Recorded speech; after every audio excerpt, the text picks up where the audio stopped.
Hi, everybody. I think it's a Sunday, September 27th, something like that. Days are kind of running together. Um, I'm going to make this video public, and I want it, if you want to share it, please do. But I want to have a serious talk about COVID. And I really shouldn't bring up my work or anything, but I'm going to do it. I work in a prison. I've worked in prison systems for about 20 years. And, a lot of people, their first thought is that I caught coronavirus, and I did. I had coronavirus. That I caught it, through inmates or whatever. No. As of right now, we don't have any positive cases as far as the inmate population. We have not had any positive cases as far as the inmate population. We had one, I believe it was a false positive. This did not come from inmate population. It did not. It came from, and a lot of people say you can't narrow it down where you got it from. Well, yeah, actually I can. I got it from a coworker. His son that lives with him. His son had tested positive, but his father, which is the man that I work with, we've been working with the same crew since March. We haven't moved around much. It was a precaution for the coronavirus. When he, was told that his son had a coronavirus, he continued to work. I love this man, I've known him for years. But he was one that really didn't take the virus seriously. And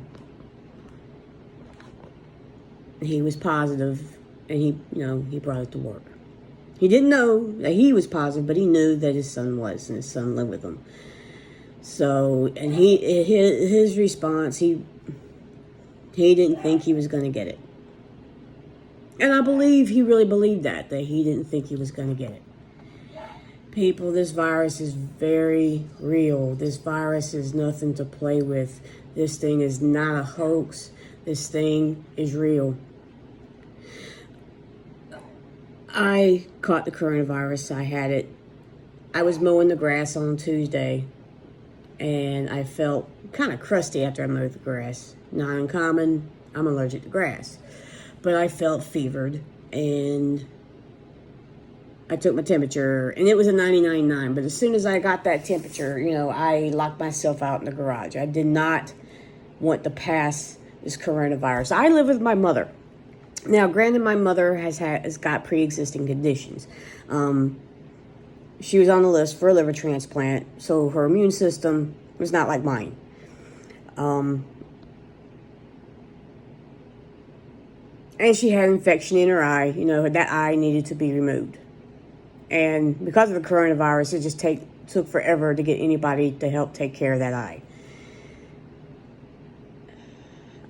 Even though I tried to take all precautions once I started showing symptoms, I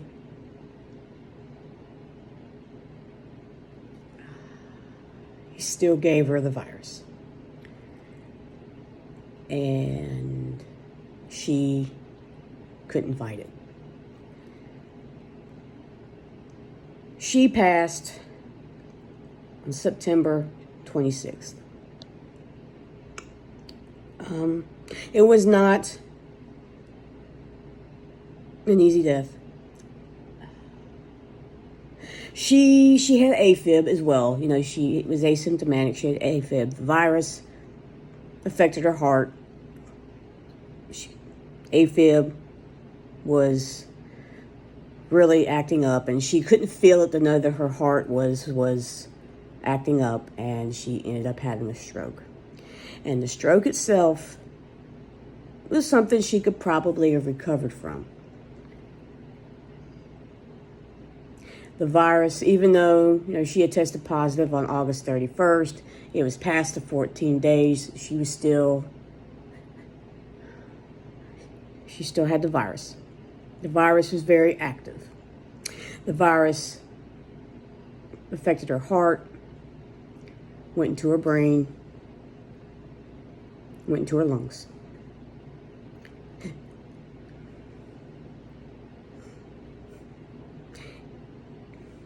She is no longer sick, is no longer fighting for her life. She is no longer in ICU. She is gone. She is gone. She is dead.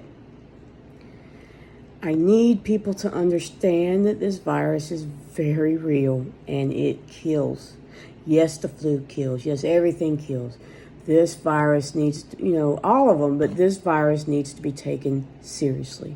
You need to wear the mask. The mask, what it does is that when you wear the mask, you are actually protecting other people if you happen to have the virus, or if you're positive. And it doesn't really protect you. It just protects other people that you're around. And unless everyone, despite your political affiliation, despite your beliefs, despite wear the mask, that virus killed my mom. Cause of death? Not the stroke, not the liver. In fact, the liver was the only organ that didn't seem to be affected. It was the virus. That's the cause of death. Infectious disease, parentheses, COVID-19. When she was dying, we were allowed to see her through a window. We couldn't touch her. Even when she was taken to the funeral home, I did ask if I could see her. No, because even though she passed, the virus didn't. The virus was still there. It was like the virus still had food. The virus is still there. She had to be placed in a special bag. So when she's cremated, the gases and the smoke and all the stuff that comes out of her body, which is also infectious, doesn't spread. Just because you die or just because someone passes does not mean the virus does. This virus is nasty. It stays in your body and it circles around and it tries to find what your weaknesses are. And when it finds it, it goes right at it. And that's exactly what it did with my mom, and it took her out one organ at a time. So for those people who really believe that this virus isn't that serious, wake up. I saw it firsthand. Anybody that knew my mom, she's gone, okay? Gone. Not coming back, never coming back, never will come back. This virus killed her. So please, it was a horrible way to go. It was a horrible way to go. She was miserable until they started administering morphine and giving her comfort care. She was miserable. She was in pain. And she couldn't communicate with anyone because she chewed her own tongue. So, for those who really don't believe that this virus is real, just look at me. This is real. She's real. Just protect yourself. It's not a matter of just protecting yourself. Think of someone else. Think of someone else. Even if you don't believe that the virus will affect you much, great, fantastic. You're Superman. That's fantastic. But you got to protect someone else. It's not about your freedom of wearing a mask. I can't breathe. Whatever. Put it on. Because like this virus was passed to me and it killed my mom. You could kill someone else with that virus. And that is a horrible... trust me, it is a horrible feeling knowing that you've given that virus to someone and that person, especially that person, died. Just wear the mask. Do what you're supposed to do. The CDC isn't making this and pulling it out of their ass. Just do it. The virus isn't going to go away. Yes, we need a vaccine. Yes, you have antibodies, you get the damn vaccine. we can't control, unfortunately, what our political leaders do, but the virus is real. Protect your family. I wish to God someone would have protected mine.